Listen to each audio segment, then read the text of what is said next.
Welcome everyone to this live webinar where I'm going to be reading from Mindfulness Meets Emotional Awareness, as well as hopefully having some time to check in with you guys and answer a few questions. For those of you that don't know me, I'm Jenny Florence, and for those of you that do know me, welcome back, and it's wonderful to be here and wonderful to see you all. So many people I'm seeing coming up in the chat, that's amazing. Thank you so much for joining us. And if for some reason you're watching this after the event, do watch out for next week's webinar where I'm going to be continuing this theme. It will be at the same time on Wednesday next week, continuing the theme of managing difficult emotions. Today, this recording is being done when we are really in the UK and globally in many ways heading for the peak of the coronavirus, whatever the peak may be, because we don't really quite know. We are living in very uncertain terms. We're being stretched, not only in terms of our physical health, but we're being stretched emotionally and we're being stretched psychologically. We're having to navigate accelerated change that is happening to us, kind of whether we want it or not. And that does involve our emotions. I think we have literally been launched into a space where the world has had to stop. And in a way, I think we've entered initially a state of shock. Trauma, my definition of trauma would be circumstances that happen that are completely out of our control. There's nothing that we can do about them, and it's frightening. That in essence is what a traumatic incident is, and that's actually globally what we're facing. We don't know how long this is going to go on for, and so we really are having to navigate some very, very powerful emotions and also some what I would call very powerful thinking patterns. We're in this process of change and of mourning in many ways, because we're having to mourn the way things were, we're having to embrace the way things might be. Now, there are positives in this. I am having conversations with lots of people, and I am seeing the most amazing level of personal transformation already taking place. People are reflecting on what really matters. People's value systems are being really sharpened. People are becoming far more present to themselves. People are learning to listen to themselves, and they're becoming more appreciative not only of themselves but also of others. I'm seeing gratitude levels rising, which is an amazing thing to see. So despite the challenges we are facing, a huge amount of positivity is coming from this. So it's really our circumstances that prompted me to decide to do these two webinars. Now, guys, I'd just like to give a big thumbs up and thank you. I can do my round of applause here as well, guys, to Dermot, who is moderating. Dermot, thank you very, very much indeed. Dermot gives his time very, very willingly to support me and to support all of you. He's there moderating the chat. He's picking up on any questions that come through that he might be able to feed back to me later on, because I really can't do this and kind of engage with the chat at the same time. So thank you so much, Dermot. Really, really big thumbs up for your time and energy.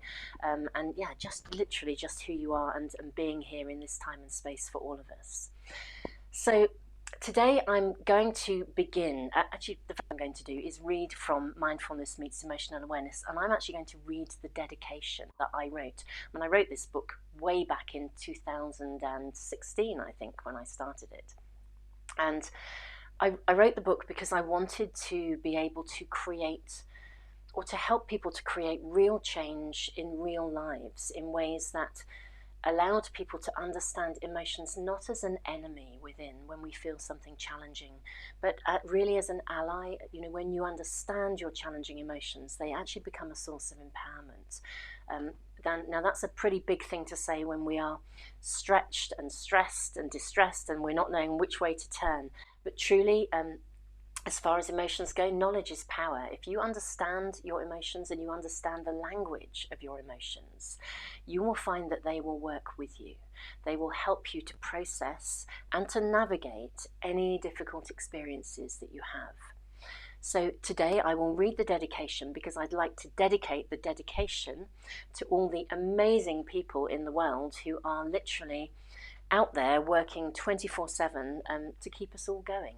I think they have really stepped up in a big way, you know, whether somebody is literally working to put food on the shelves, to do deliveries, to still, you know, pick up the waste. I know some of my waste was picked up this morning, and I just thought, guys, you are amazing. Here you are, still working despite everything, keeping us going. And then, of course, we have all of our frontline healthcare workers, our doctors, our nurses, the carers who are still giving their time and energy genuinely selflessly. I mean, they are going over and above the call of duty. So I'm going to dedicate the dedication to them. Then I'm going to read some excerpts from the introduction, and then I'm going to move into the very, very first chapter. And my reason for focusing on that is because it kind of is a foundation for understanding how to work with your emotions in a positive way, how to use your emotions as a source of empowerment. And there's an exercise that comes with that chapter, and I'm going to read through that as well. So I'm going to shift the camera down. I should be able to do that fairly easily. There we go. And I will remove the A2Z of Emotional Health sign from there. I guess we could leave the mindfulness up. And I'm also going to remove this little, oops, wrong one, my apologies. I'm going to remove that, and I'm just going to click this one up here before I begin reading. For those of you that are new to me or come across this video, the A2Z of Emotional Health is a completely free online library. It's a massive resource. It was really my parting gift to almost my profession as I wound my way out of a full-time practice as a counsellor and psychotherapist. I've worked for over 26 years as an accredited therapist. I wanted to focus more on writing and on speaking. I do still see a few people, a handful of people, but mainly my focus is on reaching more and more people in a much wider arena. The library is really a free resource, and it is part of my contribution to put stuff free into the world, to give people the knowledge to be able to empower themselves. As I said, as far as emotions go, knowledge is truly power. So let's begin with the dedication. I am dedicating this to all of the workers that are keeping us going and contributing to our ability to, just to still live and who are out there literally saving lives in small and big ways. I began with a quote by Desmond Tutu. Your ordinary acts of love and hope point to the extraordinary promise that every human life is of inestimable value. Do your little bit of good where you are. It's those little bits of good put together that overwhelm the world. I think that's as relevant today as it has ever been. I wish to dedicate this book to all of you who are striving to make a positive difference in this world. I am sure that on a daily basis, we all come across situations, people and circumstances that generate within us negative and challenging emotions.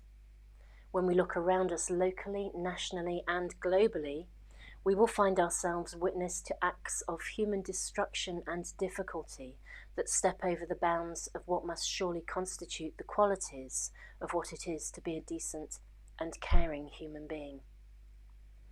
However, in noticing a problem, we are actually being given an opportunity. We define ourselves not as good experiences, but also through those experiences that challenge us and push us to our limits. It is my experience that the greatest changes that make the greatest difference take place within the ordinariness of our everyday real lives. When faced with a problem, a difficulty or a challenge, what we each choose to do in response, our attitudes towards the situation and our subsequent actions can make the difference between a problem being compounded and repeated, or alternatively worked through, resolved and laid to rest. And in this we have a choice. Consciously embracing an attitude of self-responsibility, of kindness, compassion, care, and above all, respect, sends a ripple out into the world that creates far more positive change than we as individuals can ever be fully aware of. Thank you to all of you who in the ordinary ways that are so often unrecognised and yet make such a difference, choose to live as you do. In doing so, you shine. In choosing to live respectfully, we embrace our unique individual ability to be the cutting edge of change. It is within the immediacy of our own lives that we sow the seeds of real and significant change, and in being the best that we can be, and in supporting others to do the same, we create a beacon of hope for others to follow. And again, I finish with another quote by Maria Shriver. It's always inspiring me to meet people who feel that they can make a difference in the world. That's their motive, that's their passion. And I think that's what makes your life meaningful. That's what fills your heart, and that's what gives you purpose. Lovely quote. I think she's bang on the money there, really. So, wonderful people, I'm going to move and read a little bit of the introduction. The introduction is called The Collaboration of Mindfulness and Emotional Awareness. Again, I've begun by a quote by John Gottman.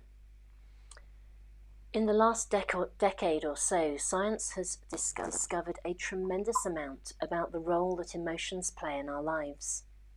Researchers have found that even more than IQ, your emotional awareness and your ability to handle feelings will determine your success and happiness in all walks of life, including family relationships. So, few of us, if any at all, will experience a lifetime of ongoing contentment and blissful harmony without any ups and downs or life challenges. Indeed, we wouldn't be human if we did. In truth, it is frequently our greatest challenges in life that ultimately bring us our greatest moments of growth and learning.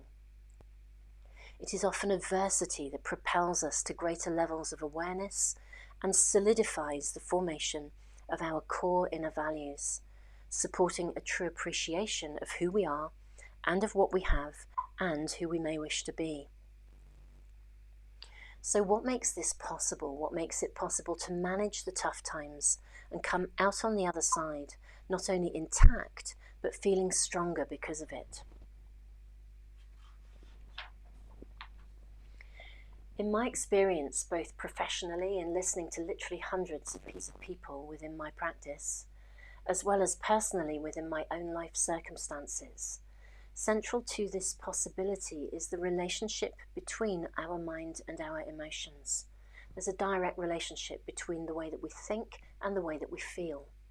Our mind and our emotions affect and influence one another.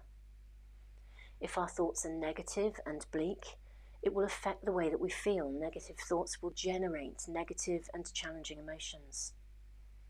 Likewise, if we are feeling unhappy or low, this will colour our thoughts and our perceptions, and we'll be far more likely to perceive situations and indeed other people with negative expectations.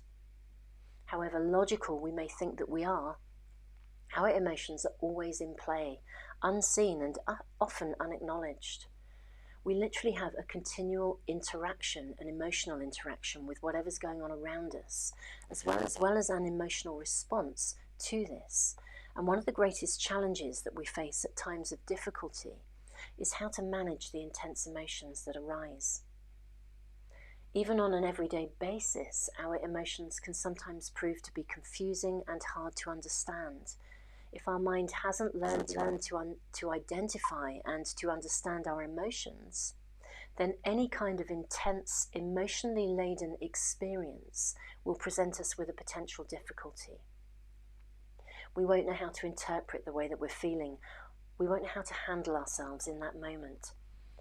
And truly, anyone who's ever struggled with intense and overwhelming emotions at times of stress, duress or challenge will know how extraordinarily difficult it is to remain grounded in these moments, and what a challenge it is to remain confident, not only in our interactions with others, but also in our own belief in ourselves and in our feelings of self-worth and self-esteem and self-value. Healthy self-esteem and a core sense of inner personal well-being doesn't come from blocking out our more uncomfortable feelings. It comes from listening to our feelings and attending to them responsively. This enables us to be resilient and to be okay regardless of what's going on in our world. For this to take place, our mind will need to be aware of and receptive to our emotions. When we talk about being mindful and we teach mindfulness, our desire is to enable people to develop the skill of becoming more present. In calming the internal noise of the mind, we can become more reflective and more aware of what's going on both in and around us within the immediacy of our environment. When we develop our awareness of the present moment, we are actually developing our ability to be fully relational. We are living beings. We are in constant interaction with the world around us. Even in sleep, we're still connected or in relationship with the world.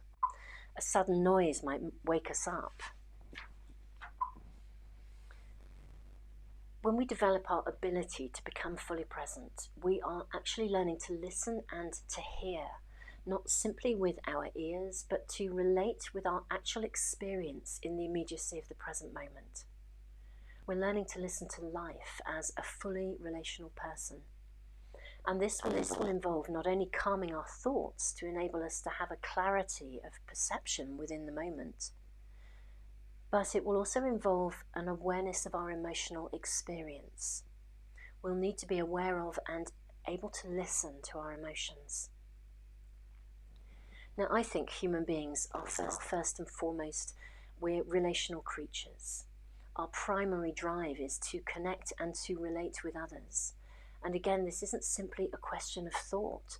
Our relationships and our ability to relate with others is rooted in our emotional experience. Our relationships with others are rooted in the emotional bonds that we build.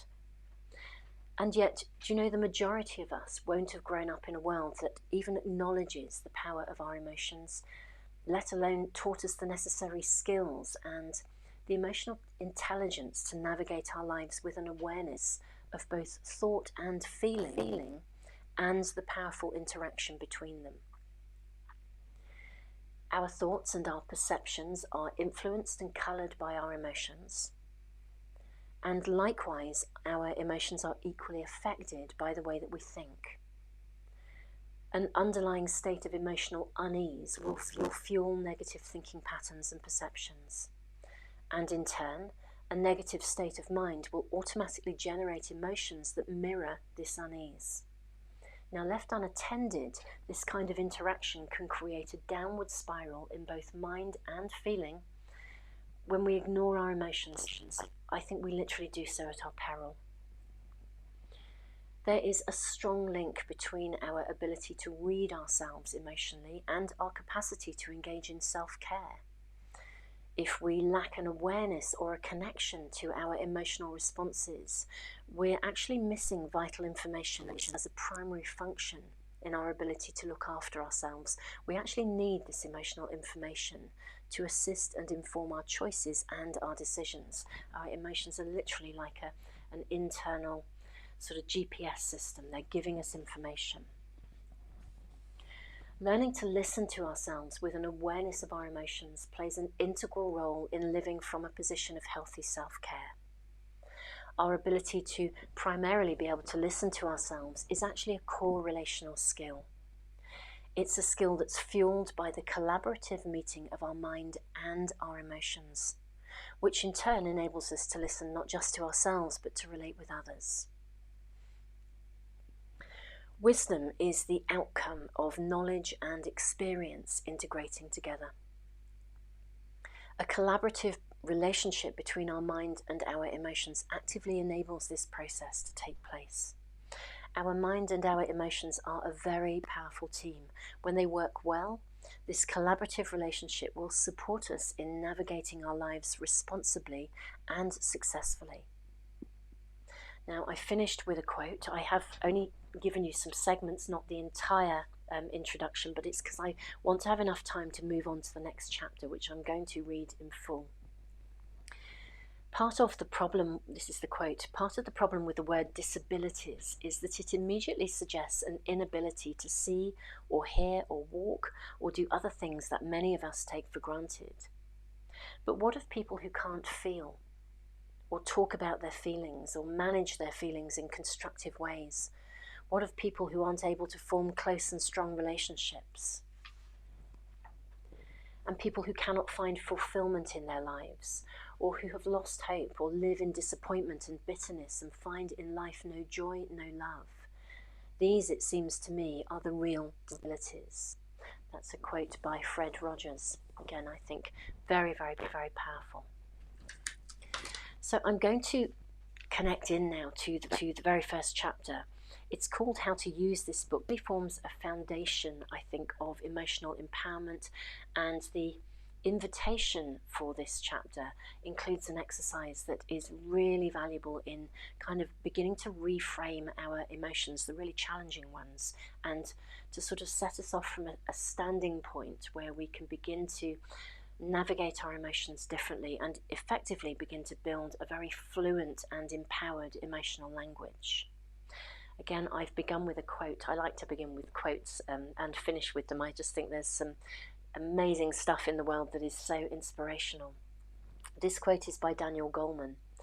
Helping people better manage their upsetting feelings, anger, anxiety, depression, pessimism, and loneliness is a form of disease prevention. Since the data shows that the toxicity of these emotions when chronic is on a par with smoking cigarettes, helping people handle them better could potentially have a medical payoff as great as getting heavy smokers to quit. So, how to use this book and how to get the best from it. This book is designed to build and to develop, to extend and to enhance your emotional vocabulary and the fluency of your personal emotional language. In my work as a therapist, I continually meet people who are experiencing challenging times. And the one common denominator that I have found, regardless of individual circumstances, is that every single person I meet is struggling to relate to the way that they're feeling. They are struggling to understand their emotions. Even when their feelings are completely appropriate and a natural response to the kind of things that are taking place in their world at that time, they feel completely emotionally overwhelmed and they don't know how to handle this or how to cope. They lack an understanding of the way they feel, and they have no emotional language and no emotional vocabulary that will enable them to relate, to understand, and to engage with what is actually going on for them. It's not uncommon for us to struggle to talk about our feelings and to make sense of them. Now, this can come about for many reasons. Sometimes we're fearful of what others may think of us. Many of us grew up in a world where showing any kind of emotion beyond our happy feelings was frowned upon or discouraged, and as a consequence, we can develop all kinds of internal perspectives and inner messages within our mind that literally leave us feeling bad about feeling bad. Sometimes we just have no idea why we're feeling the way that we do. Our emotions seem random and we wake up not feeling okay without any understanding of why. And this can feel really frightening.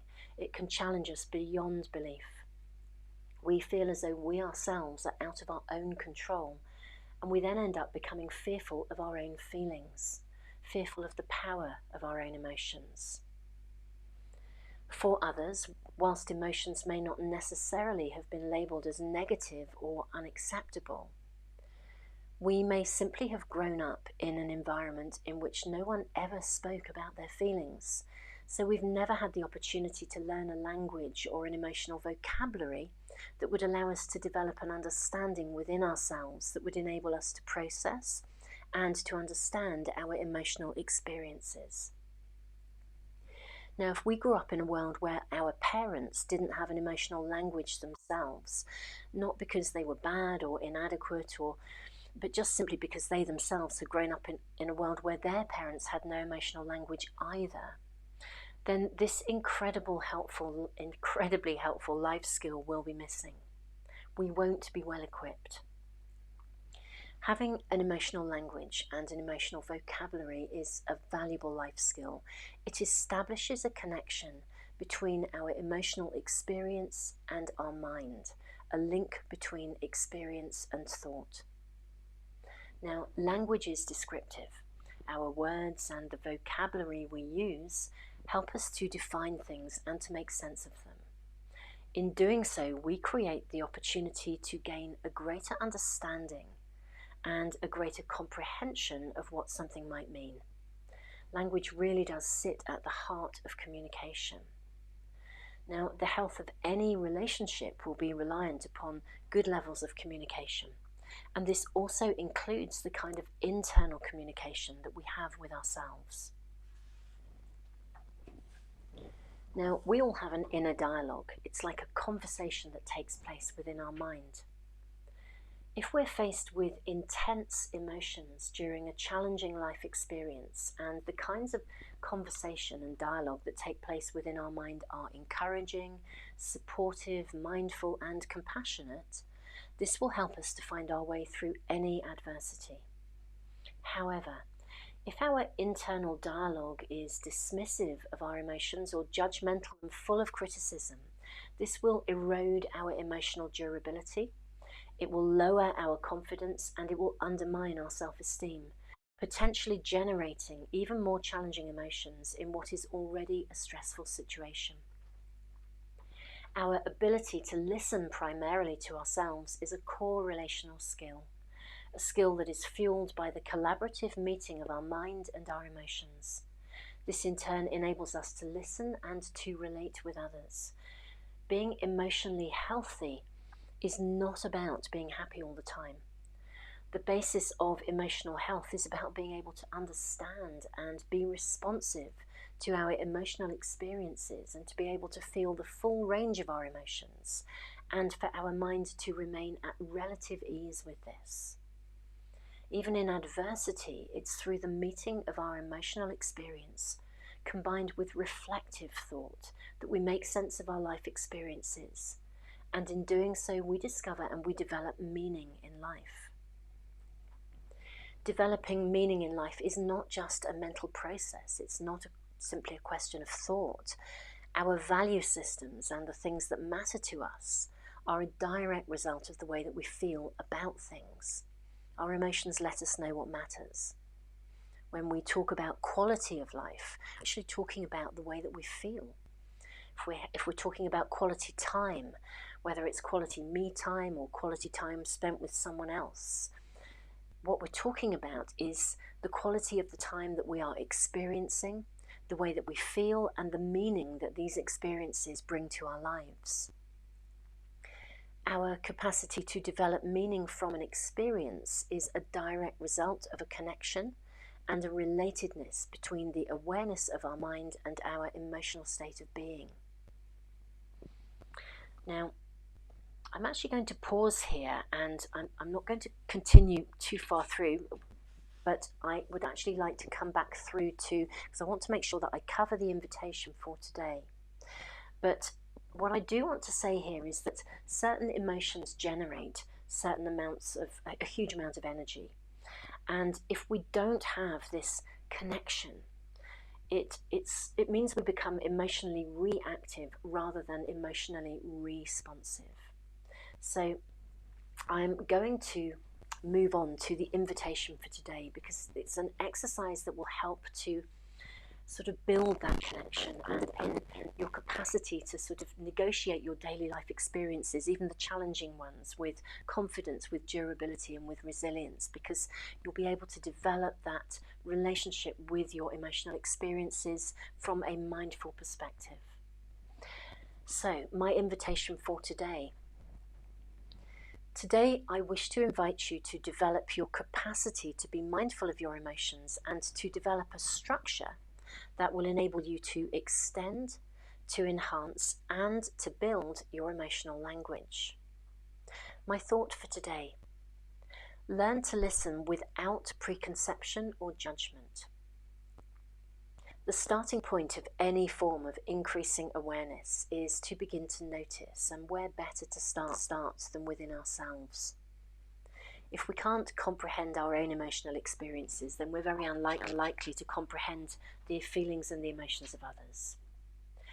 To really use our emotions as the bringers of good and valuable information, we will need to become adept at identifying and listening to them. This will include an ability to recognize our individual emotions.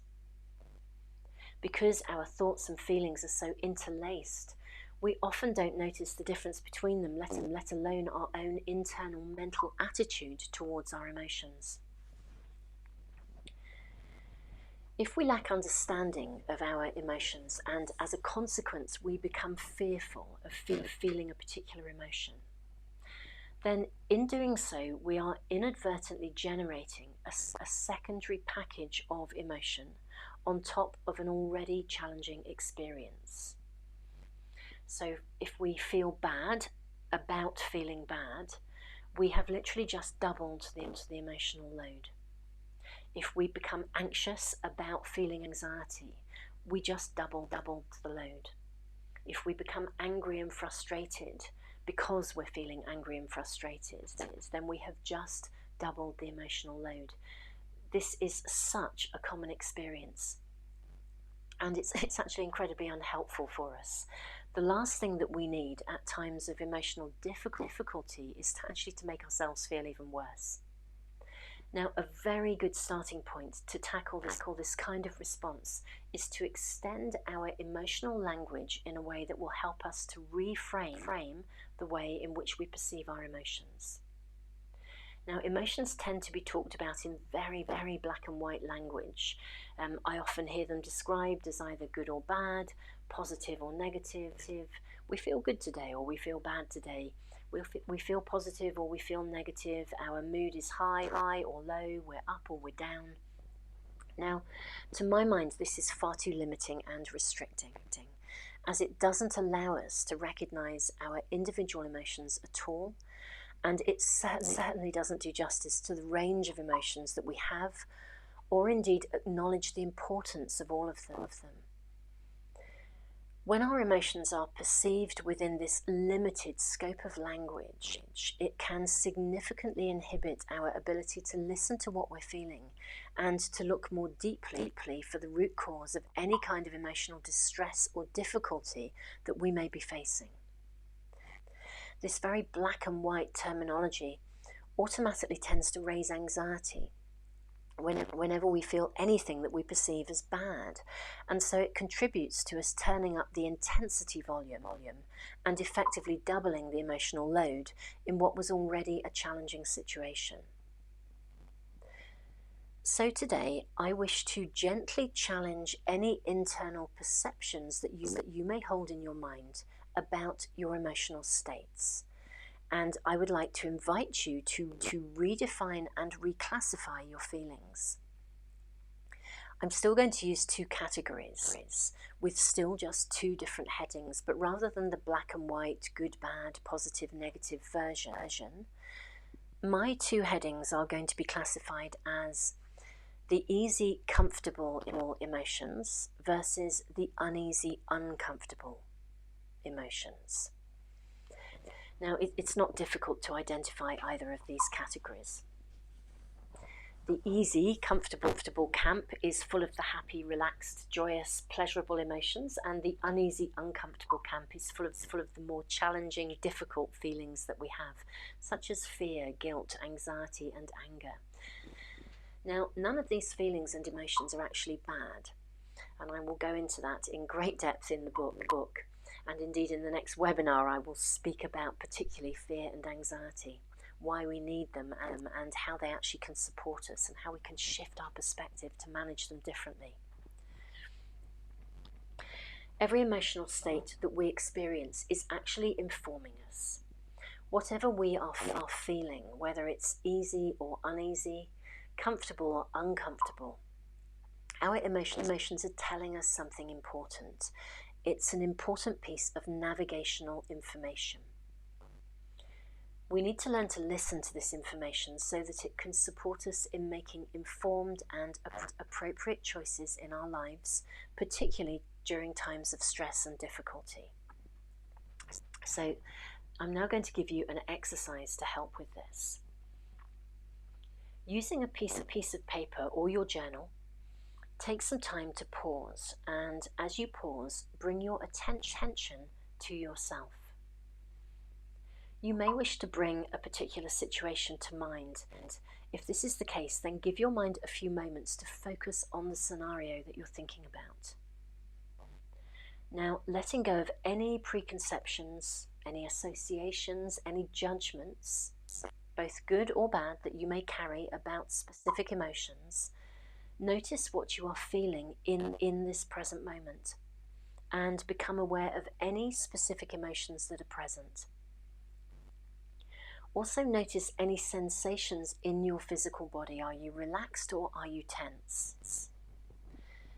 Now draw a line down the middle of the page, and on one side list everything that you're feeling, and try not to edit yourself. Give yourself the freedom to just listen and to write without any form of judgment or interpretation. Simply listen and become an observer of the way that you feel. When you've finished, ask yourself these questions, making any notes and observations on the other side of the page. Were you fully aware of the way that you were feeling, or have your emotions only come to your attention because you've paused and taken conscious time to notice? How easily were you able to identify your different emotions? Is your mind familiar with the different emotional states that you feel? You'd be surprised how many of us are not. It's really, really common. Do you perceive any of these emotions in black and white terms, good or bad, positive or negative? Are you aware of any thinking patterns that may be contributing to the intensity of the emotions that you've noticed? Are you effectively doubling the load?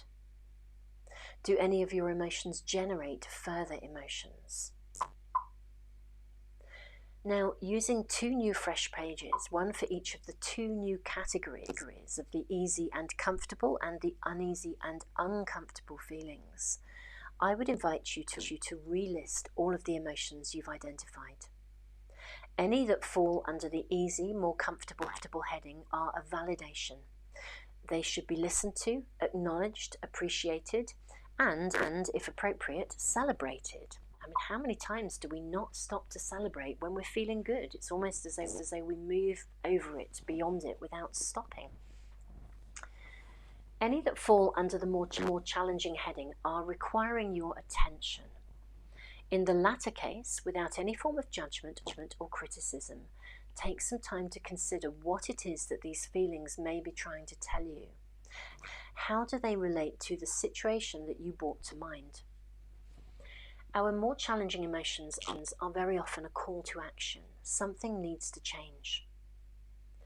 If you are uncertain about any of your feeling states, then the most appropriate call to action in this moment may be to firstly gain greater understanding of this emotion, whilst giving yourself permission to take time for reflection before engaging in any kind of decision making. If any of these feelings are so extreme in intensity that you feel completely overwhelmed or disabled by them, then the call to action may be to give yourself permission to seek support, and if genuinely needed, to seek independent professional support in talking things through to help identify the most appropriate way forwards. New York Times best-selling author Catherine Woodward Thomas uses the term inner detective. I really love this language. When we notice, we immediately create the possibility of becoming an observer of our own experience. We create the possibility of becoming our own inner detective, the investigator, and therefore the solver of our problems. When our mind notices our emotions with inquiry and interest, with compassion and care, combined with knowledge of our individual emotional states, we can begin to unravel the nature of the information they are bringing to us, and we can begin to use this information to inform the choices and the decisions that we face within our lives on a daily basis. I'm just going to, before I finish and actually read the final quote, I'm just going to say, if you are uncertain about any of your feeling states and you need to connect with that emotion, if it's a challenging emotion, in essence, that's actually why I wrote the book. I have gone into depth. I've spoken about fear, of anxiety, of disappointment. I mean, disappointment is such a derailer for us, of shame, of guilt, of despair, of anger, and how we transform the energy of these emotions into a source of empowerment. And as I said earlier, in the next webinar, we'll be looking at fear and anxiety, because I think we have quite a predisposition to that at the moment, with so much taking place that's out of our control. But let me just conclude here with the final quote here by Doc Childry and Deborah Rosman. It's from a book called Transforming Anxiety. They say, if you don't manage your emotions will manage you. And I need to say that's, in my experience, 100% the case. Now, we then move on to chapter 1, Healthy Fear and Healthy Anxiety, which we're going to tackle in the, I'm going to read and talk about in our next webinar. I'm going to check in a moment to see whether Dermot has sent over any questions that have come up through the webinar. And I will probably also finish by actually speaking about a message that I actually wrote about. In fact, I shall read it before I take the Q&As, actually. This is the message that I began the book with, because I wrote this book to genuinely create real change within our everyday real lives. And bearing in mind, I wrote this before we were in this challenging situation. Mental health problems such as anxiety and depression are on the increase, and we are seeing epidemics of the kinds of problems whose origins stem from an inability to navigate relationships from a position of health and vitality. Loneliness is considered the third largest problem in the United States, and the World Health Organization has labeled depression as the single leading cause of disability globally. Greater than either heart disease or cancer. People are not happy. It has been my experience, both professionally and personally, that many of humanity's problems have their roots in an inability to manage emotions. Emotionally reactive behaviour is a constant source of conflict, not only within our closest relationships, but also in the world at large. If our external world is indeed simply a mirror of our internal world, then the conflict that we see on a global scale must surely highlight that internally we have some significant work to do. If we are to create any degree of peace in the world at large, we are going to have to discover some way to find peace within ourselves.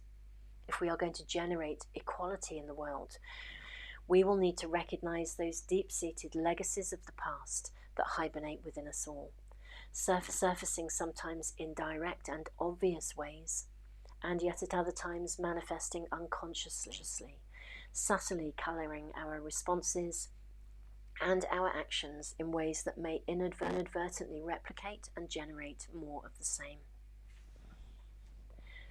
I wrote this book to create real change within our real everyday human lives. Within these pages, readers will discover a new appreciation and understanding of our most challenging emotions, not as something that we need to fear and do battle with, but as vital components in our ability to successfully navigate the peaks and troughs of a normal human life, particularly within the realm of our relationships. If we are to discover our differences and to learn to appreciate and truly value the diversity that we each as individuals bring to the collective whole of humanity, we will need to understand ourselves, not only through the power and empowerment of our mind, but through an empowerment forged in connection with our emotions, that vital human component that enables us to be alive, feeling, compassionate human beings. And in doing so, we create the potential for harmonious resolution of problems, not only in the immediacy of our own lives, but for the well-being of humanity at large. So wonderful people, I'm going to switch. I'm going to bring myself back onto the screen, and I will also check in and see if Dermot has sent through any questions. And let me have a quick look at my telephone here and see where we are. Right. Okay. I've got 2 missed voice calls from Dermot, which means that there's probably been a problem in the sound. I apologise, people, if that is the case. I'm not actually sure whether there's something that has been interfering with that. I hope it's actually been able to, you've been able to come through.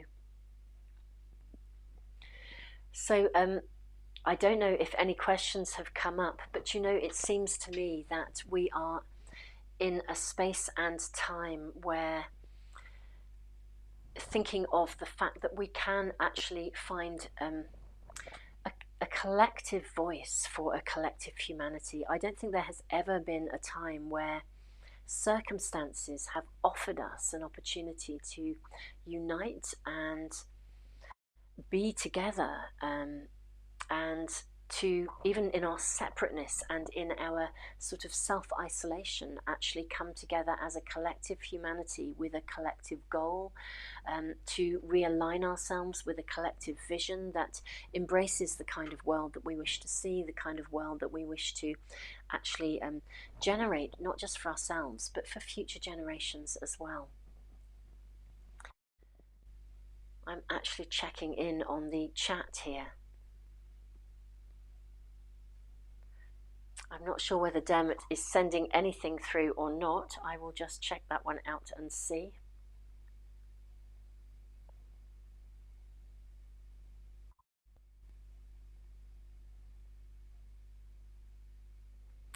Hi, here we go. Hi, Tia Maria. Do you know, I can really understand. I wish I could put that actually up onto the screen, but thank you so much for sending that through.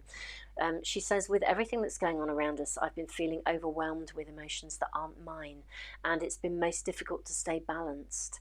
The emotions are humanity's emotions. Do you know, I absolutely, completely agree with you. I have actually experienced a really similar thing. And curiously enough, I've actually found myself on occasions, particularly as I've entered spaces of daily meditation and reflection, I found myself quite overwhelmed with grief, and I've sometimes wondered whether I am needing to almost, or picking up on that sense of humanity being in a state of shock and humanity being in a state of grief. And do you know, interestingly enough, I would say, if you are one of those extraordinary people who are so highly intuitive and empathic that you pick up on emotions, I'm going to voice this from 2 different perspectives. One is that firstly, you have a gift, and anyone who is highly sensitive will need to learn to manage their sensitivity, or that's certainly been my experience. If you are picking up on things, I think it's essential that you create some kind of an internal space of an internal space where you are able to release some of the emotions that you're picking up on. I know literally for myself, I feel as though I am sometimes grieving on behalf of not just my own emotions for certain things and for certain situations, but for a much greater collective. If you're one of those people that's able to do that, I think you're making a contribution in transforming those emotions. I also think, however, that you need to be boundaried, and certainly I would be, if I were in your position, which in fact I am, because I experience this very much. I really engage in sleep meditations that are kind of cleansing overnight. I really have upped my meditation practice. I make as much time as I can to engage with nature. I actually put up a little video, it's actually up on the channel on the homepage, and I kind of listed all the different things that I think that immediately came to me, to my mind, in terms of actually staying emotionally healthy. If you are sensitive, you are going to pick up on things, and I can understand you feeling that overwhelm. It's completely understandable. Megan Howard, welcome. It's lovely to see you. I know you've been attending quite a few of our webinars. Yeah, I can understand. Sometimes, you know, when we engage with, and Megan is speaking about, and when I'm doing dishes, I sometimes have feelings rush over me. I actually think it's because we disengage our mind. When we're focused on something, and we're actually doing a task, our mind is engaged on that task.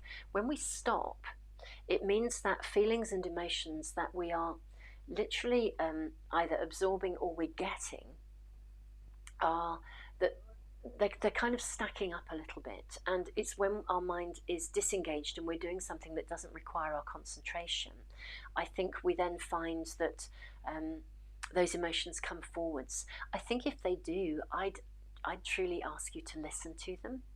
And again, if you're going back to the exercise that I just spoke about, there's a real value in actually recognizing which emotions are your own and which are not, and consciously making choices to put down those that don't belong to you. You know, you can actually recognize the things you've absorbed, and you can also recognize the things that if it's an emotion that's your own, you're needing to listen to it because it's giving you information. If it's emotions that belong to others, you may need to work out how to actually put them down. And again, I think just allowing yourself to engage in some form of meditation, some form of release, or even some form of overnight meditation that will actually do that cleansing for you, really working with you. Okay.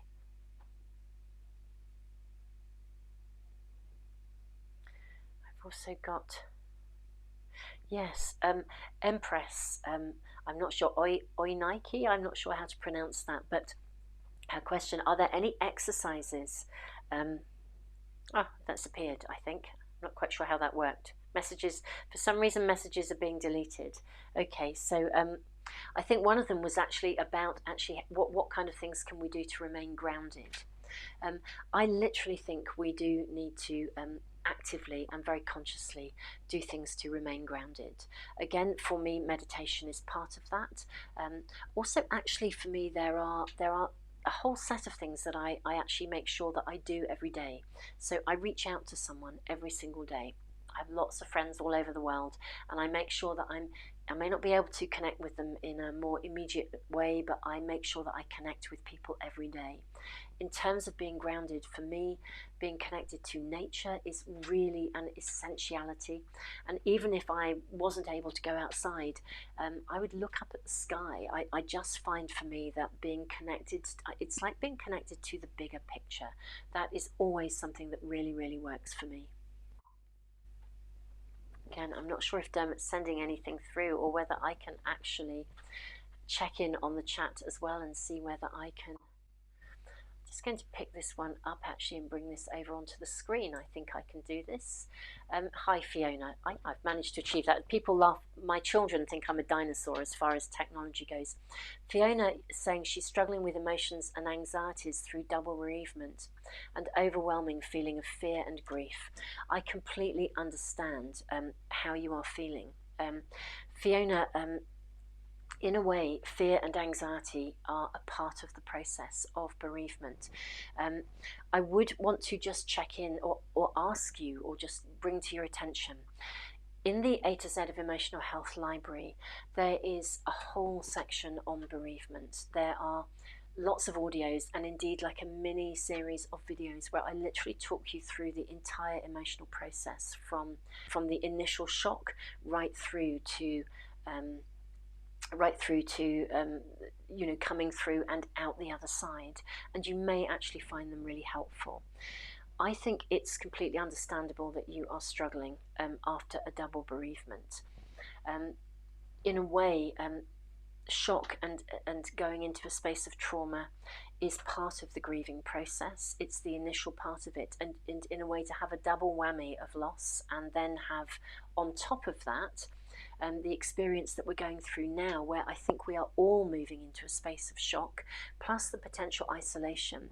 I think your feelings are actually very natural and very real. So really, truly, I think when you say you know that things are beyond your control, the situation, of course, is beyond our control.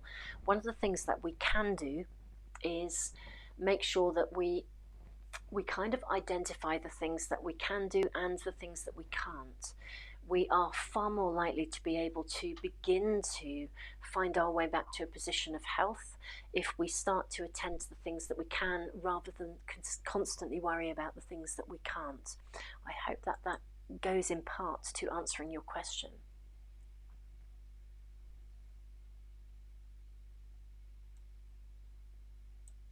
Just checking in on the chat and seeing if there is anything else that I can connect to.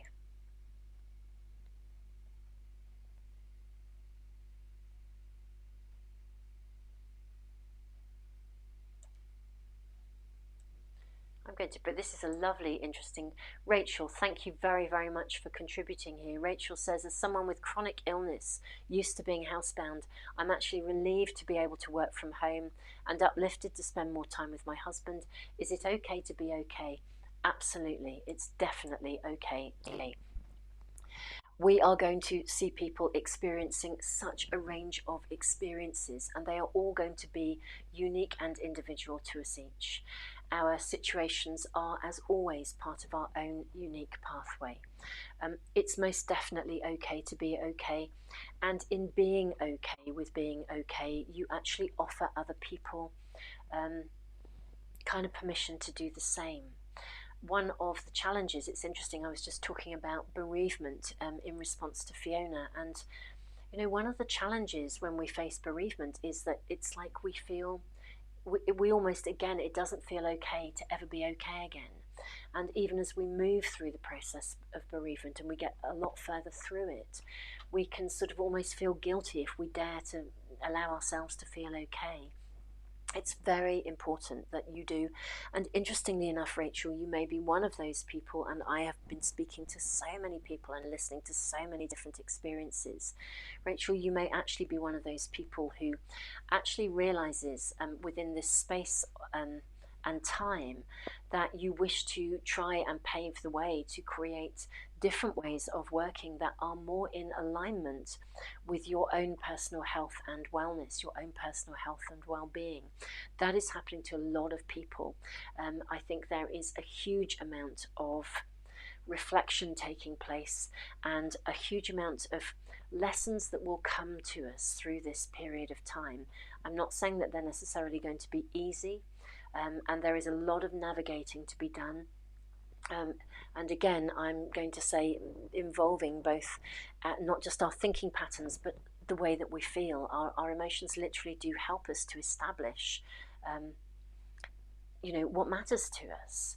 If you can't listen to your emotions, good and bad, as I say, I've just labeled them, let's say, easy and uneasy, comfortable and uncomfortable, then we're not going to be able to process and navigate what is right for each of us at any given time. Thank you, Rachel. That's a really, really valid question.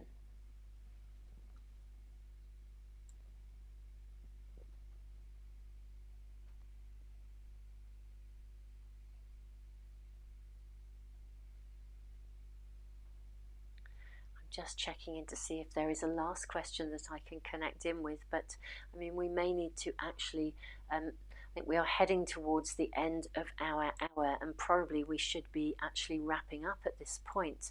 We have one here.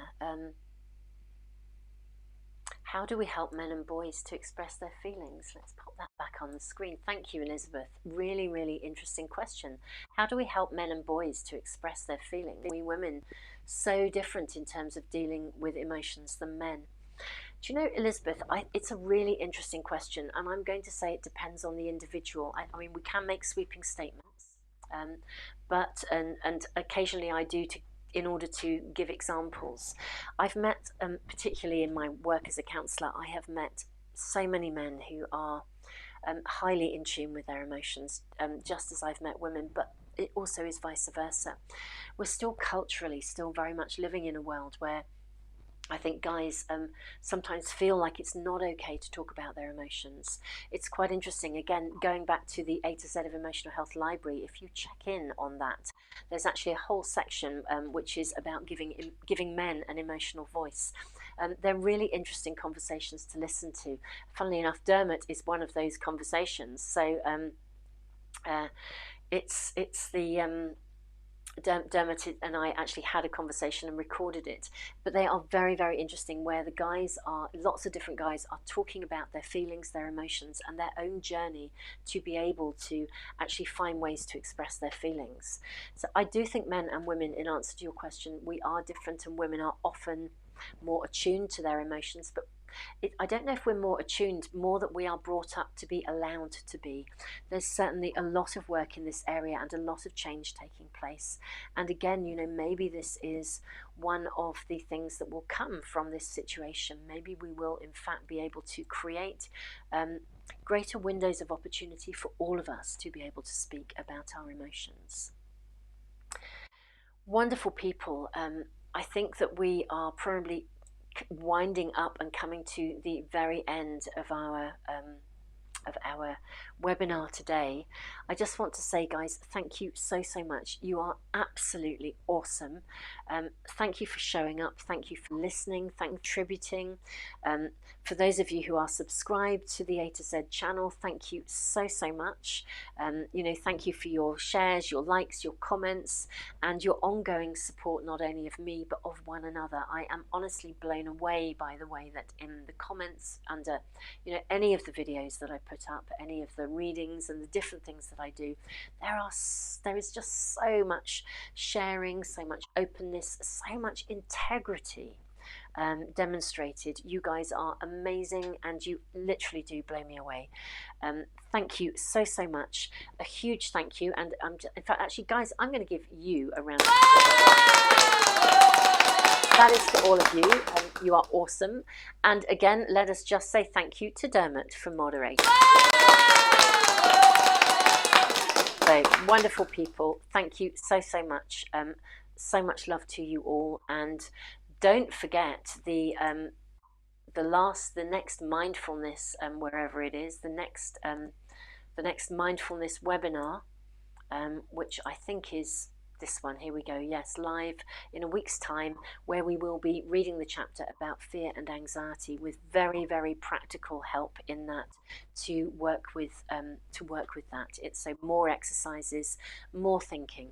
So wonderful people. Thank you so much. You are amazing beyond belief. I will wrap this up, and I will engage with Dermot afterwards just to check in on whether there's anything that we missed that we might want to bring into the next webinar next week. So much love to you all.